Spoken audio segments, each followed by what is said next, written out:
Sir थोड़ा सा पीछे प्रोग्राम में आ रहे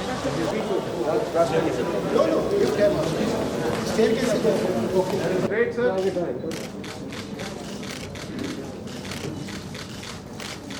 Yellow. It's louder, come on, people.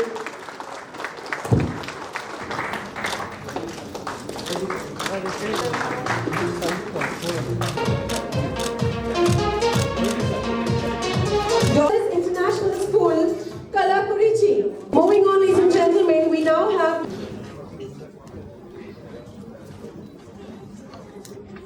Asia education summit के शुभारंभ अवसर पर और पुरस्कार वितरण समारोह में मंच पर उपस्थित कर्नाटक विधान परिषद के सभापति आदरणीय श्री बसवराज होराती साहब, कर्नाटक सरकार के मंत्री श्रीमान मुरुगेश रुद्रप्पा निरानी जी एवं मंत्री श्री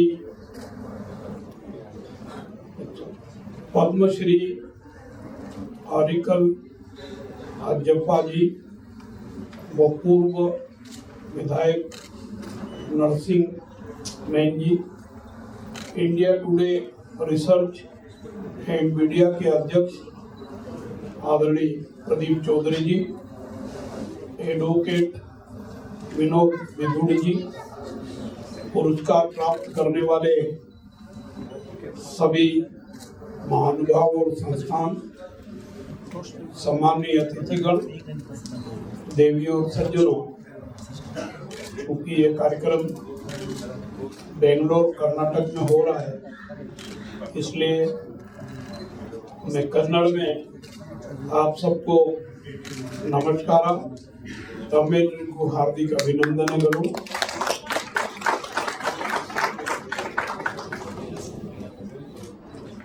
मुझे ये जानकारी मिली है कि आज इस कॉन्फ्रेंस में विद्वान अतिथियों द्वारा शिक्षा पर कोविड-19 का प्रभाव स्कूल से खोलने के बाद क्या निगरानी की गई, भारतीय शिक्षा प्रणाली का स्तर कैसे बढ़ाया जाए, देश भर में शिक्षा की गुणवत्ता बढ़ाने की दिशा में राज्य सरकारें और प्रमुख नीतिकारक स्नातकों के लिए पर्याप्त रोजगार कैसे सृजित किए जाए, शिक्षा के समग्र विकास संबंधी विषयों पर चर्चा हो रही है, चर्चा होगी भी।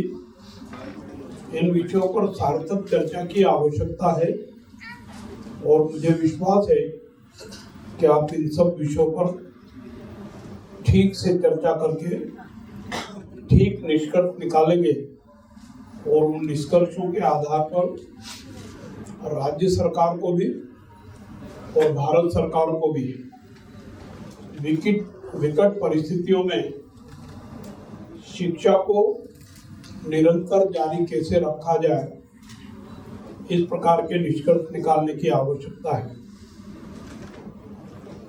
मुझे ये कहते हुए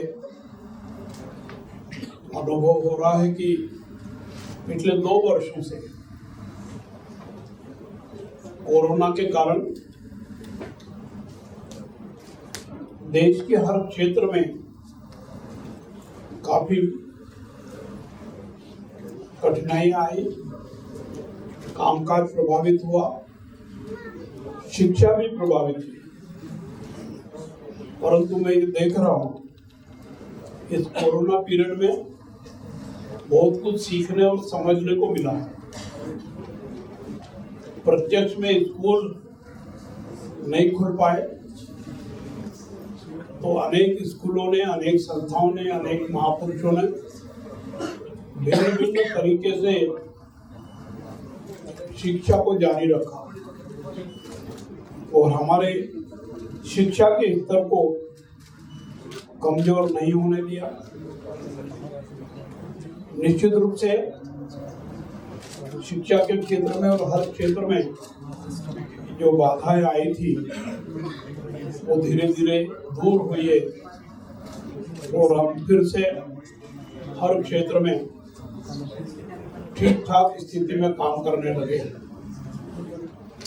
जहाँ तक शिक्षा का सवाल है, भारत में प्राचीन समय से ही आदिकाल से गुरुजन और शिष्यों का संबंध मधुर रहा है। हमको इस बात की भी जानकारी है कि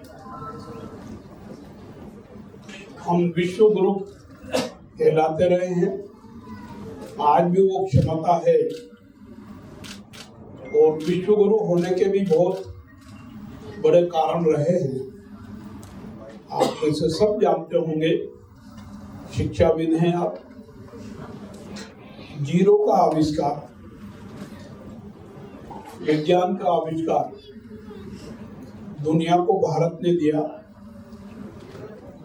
और शिक्षा के क्षेत्र में भारत का मान सम्मान प्राचीन समय से ही है।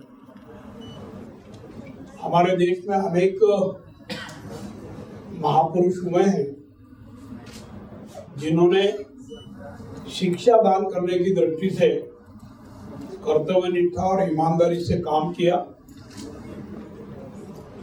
अनेक नाम ऐसे हैं, राधा कृष्णन जी मेनन उसमें से एक है।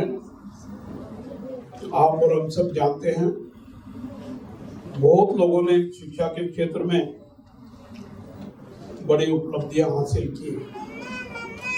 आज जिन संस्थाओं को और जिन महानुभावों को ये सम्मान दिया गया है, मैं उनको बधाई देता हूँ, शुभकामनाएं देता हूँ। आज एक पद्मश्री प्राप्त महानुभाव हरिकल जगत जी को भी सम्मानित किया गया है। इनके बारे में आप सबको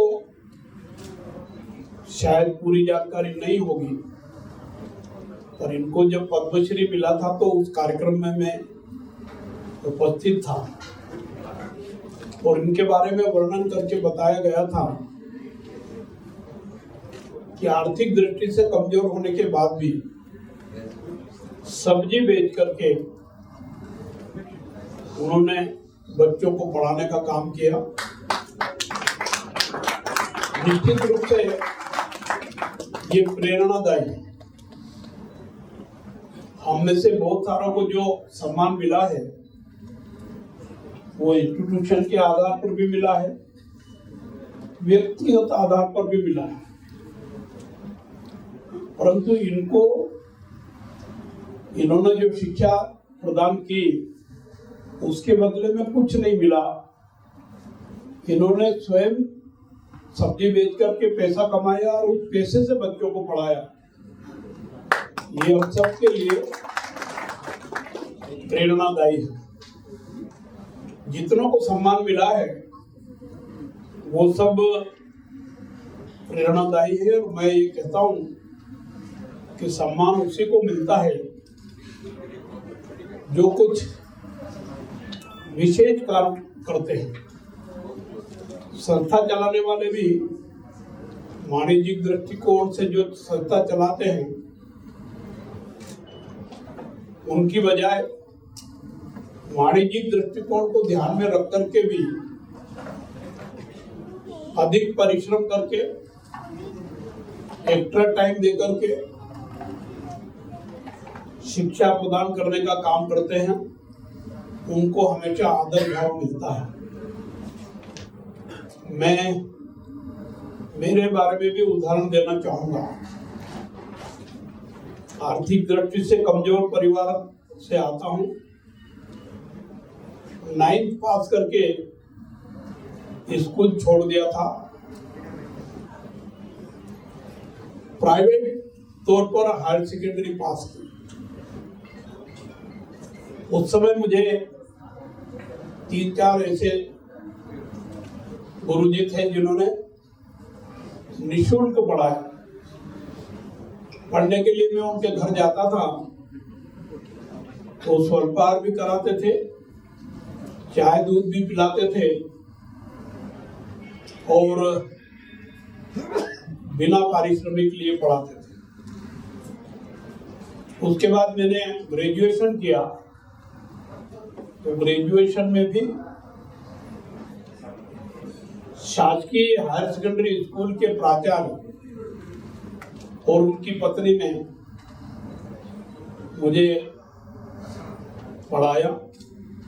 मैं पढ़ने के लिए उनके घर जाता, वहां भी दोनों पति पत्नी पढ़ाते थे और वो जो नाश्ता करते या चाय पीते मुझे भी पिलाते थे।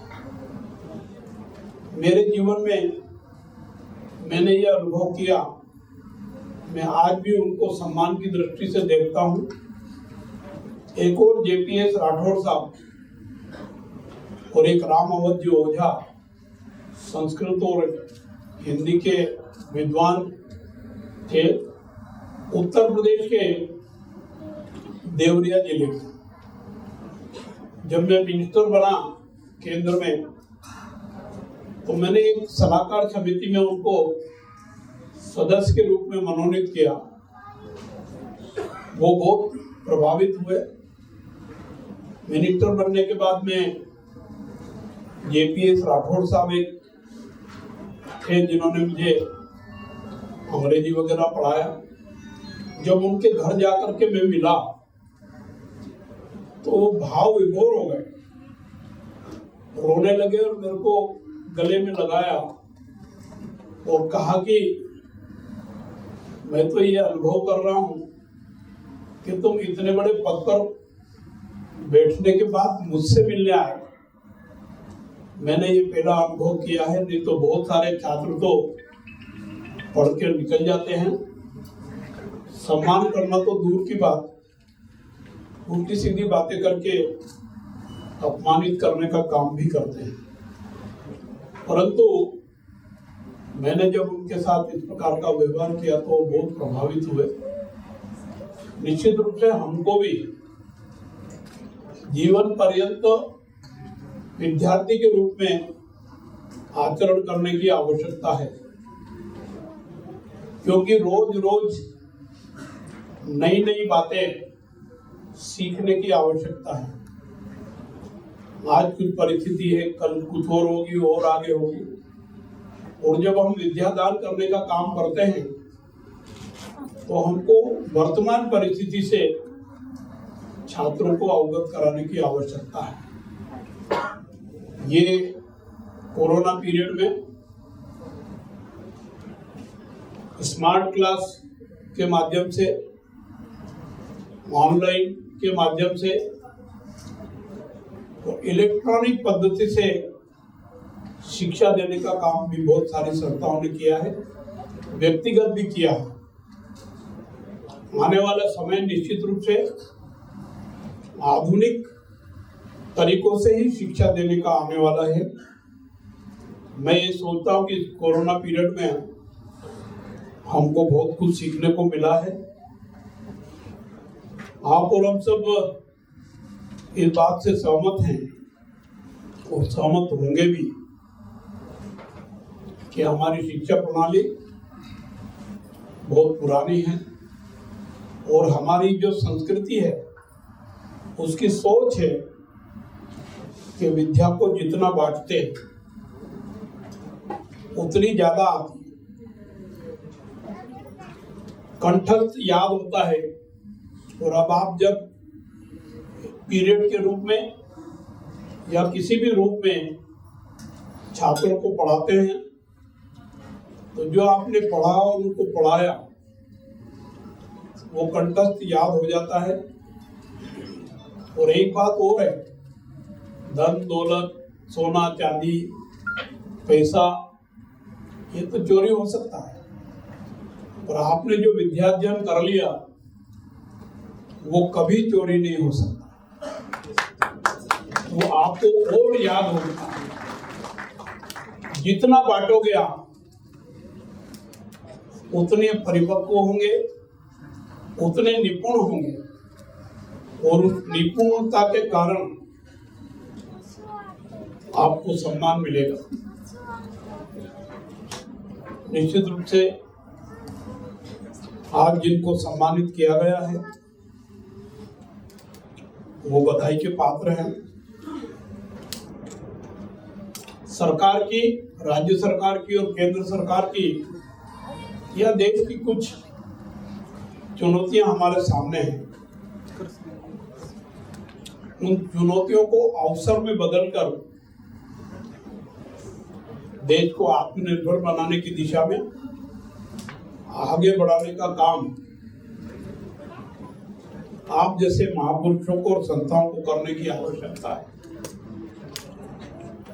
आप और हम सब इस बात को जानते हैं कि हमारा देश युवाओं का देश है। 65% आबादी 35 साल से कम उम्र के युवाओं की है। ये युवा देश के भावी कर्णधार है, समर्थ भारत के निर्माता है। इनको सही दिशा में चलने की प्रेरणा, शिक्षा देने की आवश्यकता है। मैं सोचता हूँ आज के इस कार्यक्रम से और जिनको सम्मानित किया गया उनको देख करके आप सब लोग प्रेरणा लेंगे और इस दिशा में सहभागिता निभा करके देश हित में, जनहित में, संस्कृति के हित में सहभागी बनेंगे और देश की जनता की, 130 करोड़ जनता की इच्छा आकांक्षाओं को आप पूरा करने में सफल होंगे। ये 12वीं एशिया एजुकेशन समिट के शुभारंभ अवसर पर मैं इससे ज्यादा कुछ कहने की आवश्यकता महसूस नहीं करता हूँ। आप सब शिक्षाविद हैं, आप जैसों से हम अनुभव प्राप्त करते हैं। मेरी बात को समाप्त करता हूँ। आप सबका आभार व्यक्त करता हूँ। धन्यवाद। जय हिंद, जय भारत।